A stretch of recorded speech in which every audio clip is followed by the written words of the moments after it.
All right, we now have Sidney Powell on the phone.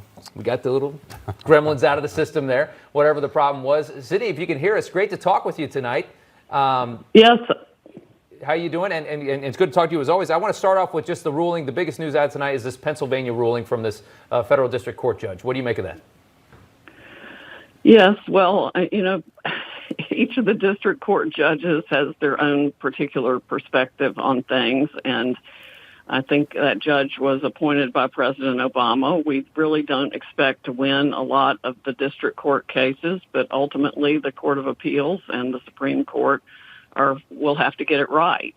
We're very clear on the law and the facts on multiple issues, and we haven't even begun to present the big fraud case yet that I am still working on. And it's going to be a blockbuster. I mean, it's interesting. Obviously, I mean, you guys had the news conference this week. There was a lot of compelling stuff in there. It sounded like you guys were making progress going down a road of investigation. But as I think anybody understands, when you're trying to lay out a case, it takes time to find out what you have. You had a bit of a rub with Tucker Carlson this week, who basically said you didn't have any evidence when they asked you to come on. What is the truth of the matter there? Because that made a lot of news. Oh, yes. Well, he sent me some very abrasive and disrespectful emails or text messages, and I responded politely, offering him a different person as a witness who could explain it. I simply didn't have time to do it then, and I sent him a copy of one of the compelling affidavits that we have in the case. And apparently that wasn't sufficient for him. He was having a little bit of a tantrum. But I didn't see or hear what he said, and I haven't had time to listen to what he said after that. I'm just proceeding on my course of getting the case ready to prove in a court, which is where we prove cases of law, not in the media. What is your timeline as you look at this?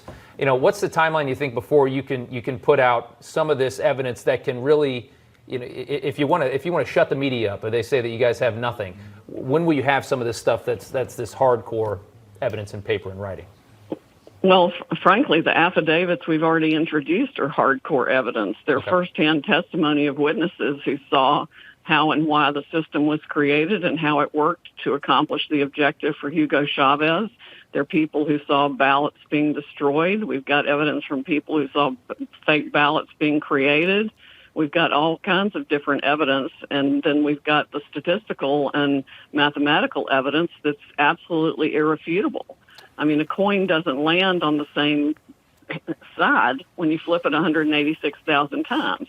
You can't just inject 86,000 Biden votes and expect anybody to believe those are real, and they're not. No matter how you analyze the statistics, whether it's a predictive model or the actual data as it comes in, it doesn't hold water.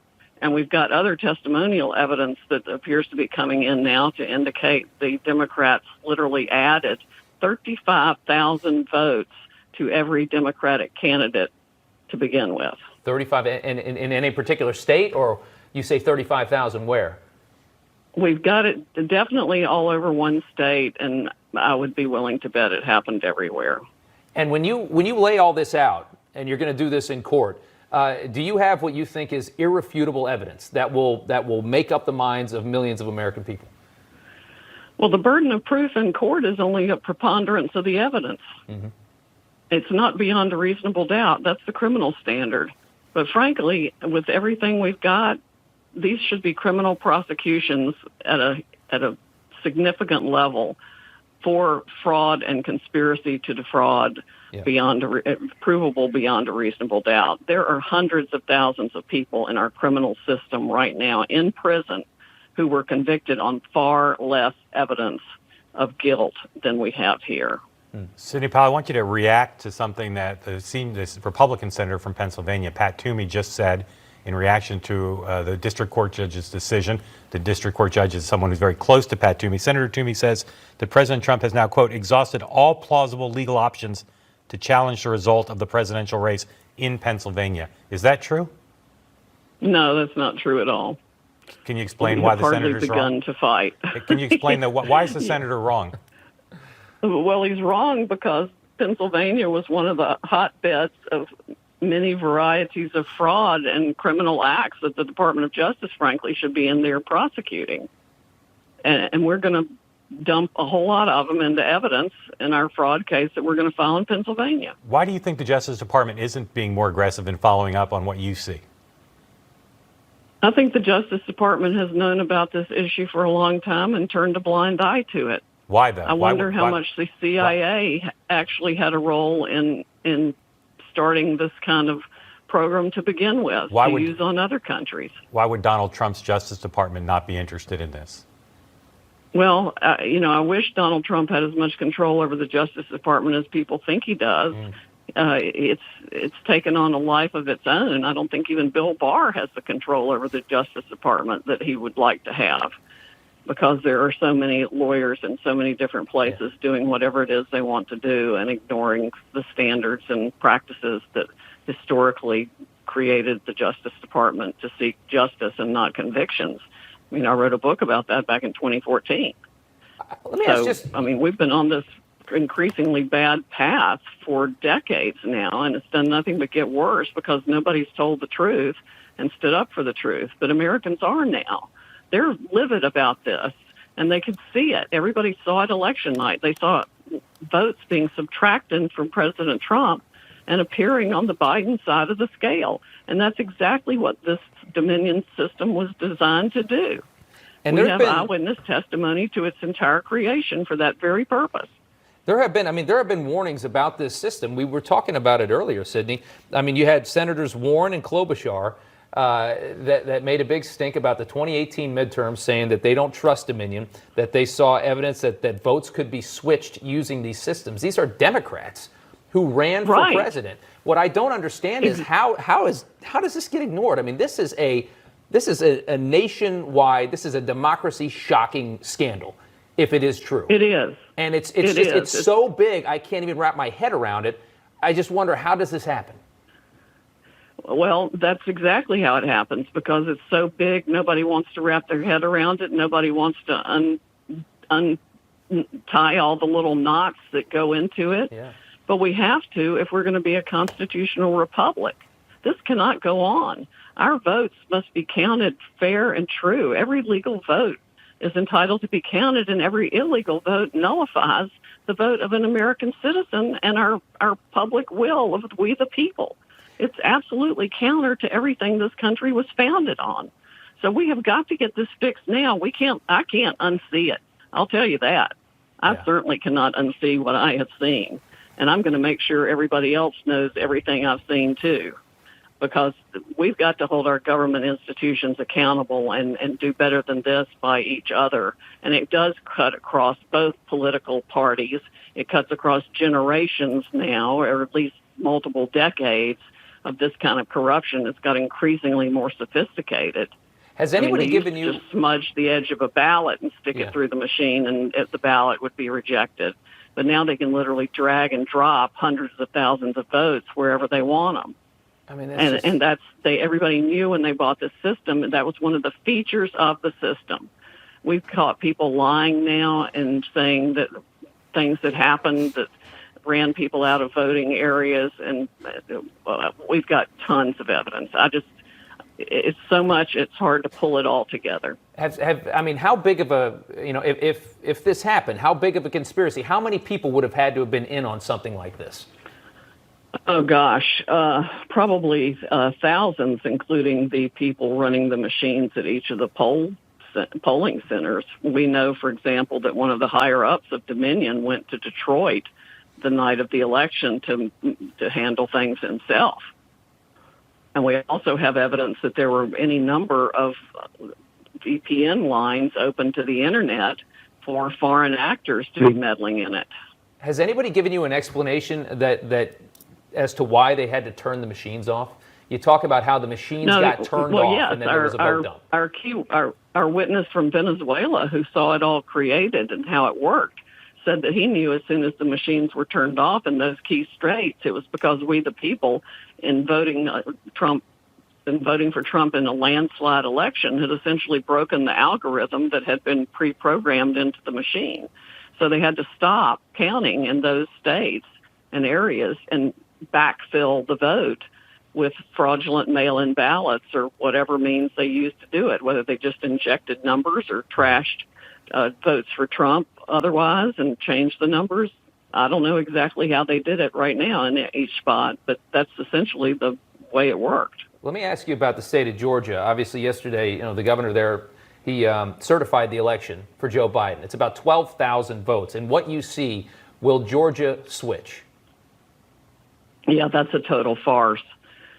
Georgia's probably going to be the first state I'm going to blow up, and Mr. Kemp and the Secretary of State need to go with it because they're in on the Dominion scam with their last-minute purchase or award of a contract to Dominion of $100 million. The State Bureau of Investigation for Georgia ought to be looking into the financial benefits received by Mr. Kemp and the Secretary of State's family about that time.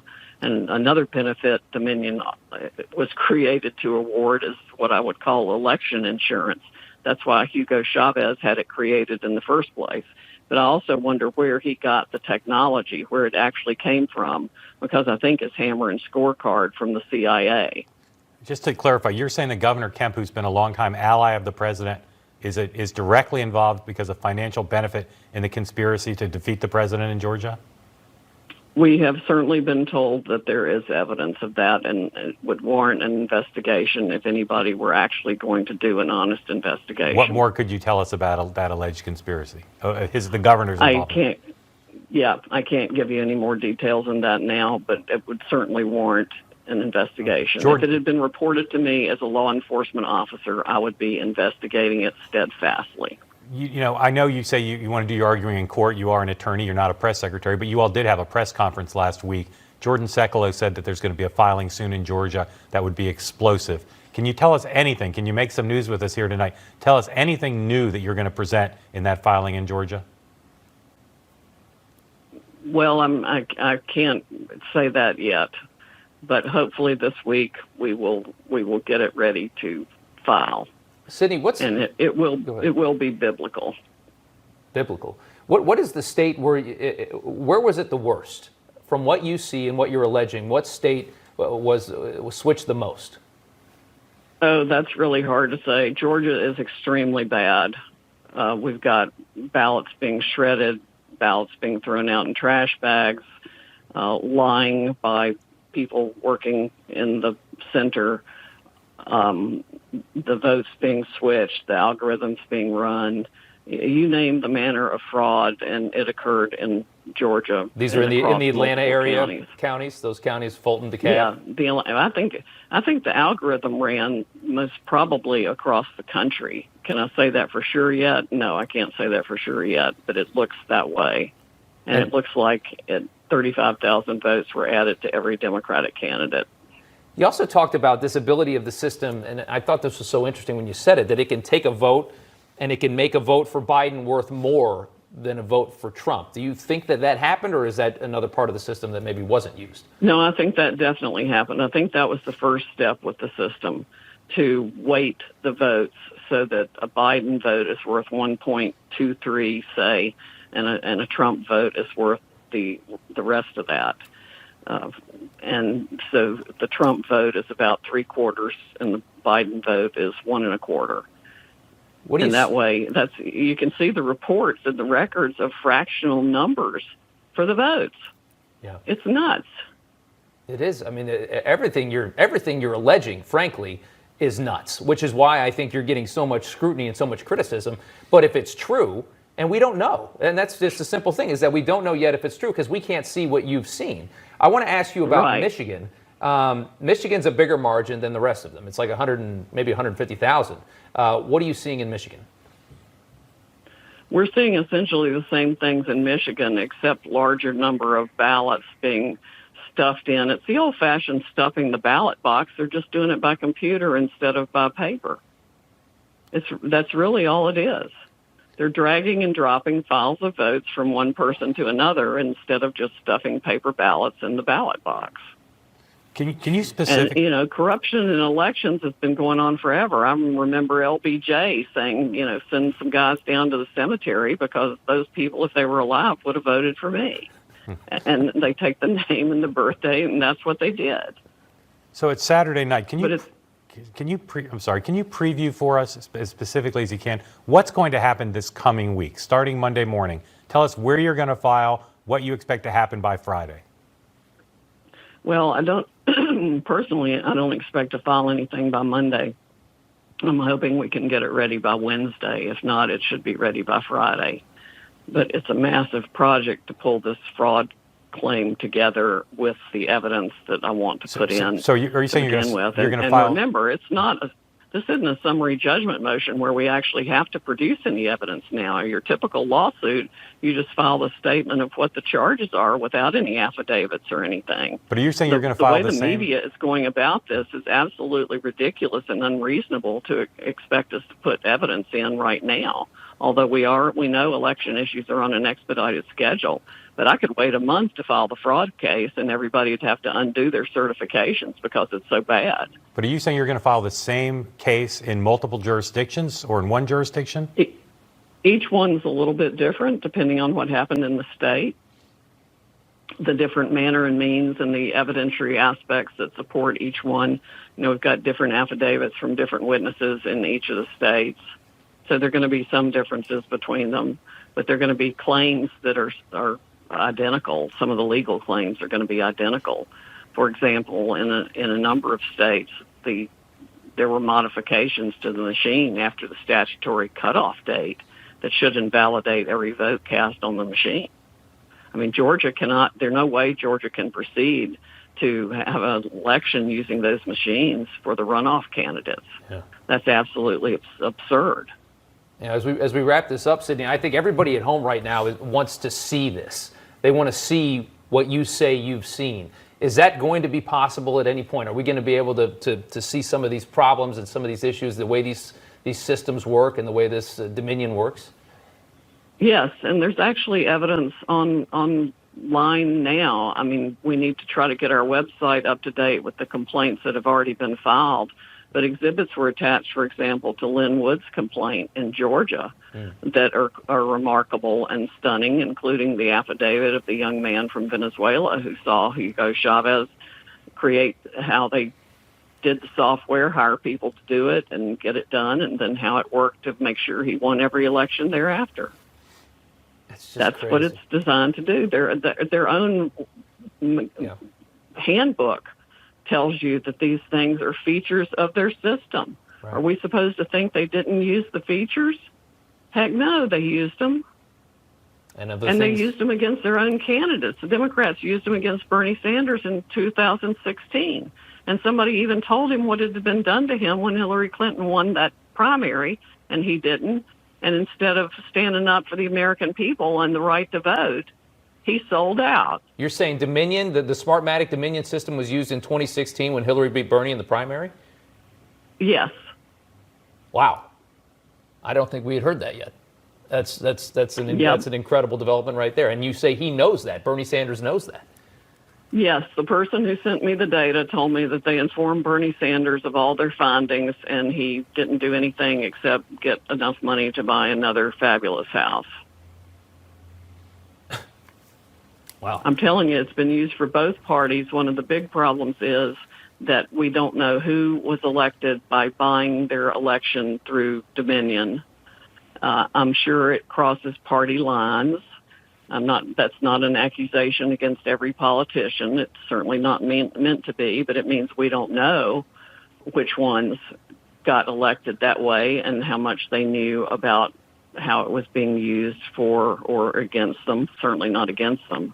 But I'm reasonably certain at this point that John James was ripped out of his seat, and he was entitled to have won that election by the real vote. And the same, I think, is true for Doug Collins in Georgia.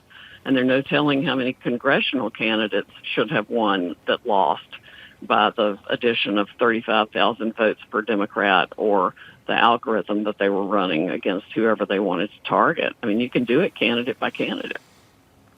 That is something else. I mean, it's mind-blowing. Sidney, what you're alleging, I can't even imagine, and I hope that you will join us again to talk about what you continue to find as you continue to investigate. I will do that, and I will try and get more stuff up online this week. We've got some website or just email issues, it to and us. of course, people are trying to hack us and everything else. But Democratic Congresswoman Carolyn Maloney wrote the Treasury Secretary about this very issue in 2003, I think it was.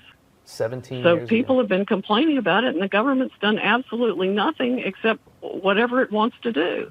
So who is really pulling the strings here and choosing the American Right. officials pursuant to this system? Yeah. Because it's not the people of the United States of America, and that's supposed to be who it is. It's just something else. And like you said, prominent Democrat politicians have complained about the usage of this system in this country. Sidney Powell, thank you so Right. much for joining us tonight on the phone. I know how busy you are, and we appreciate the time. Thank you. My pleasure. Okay.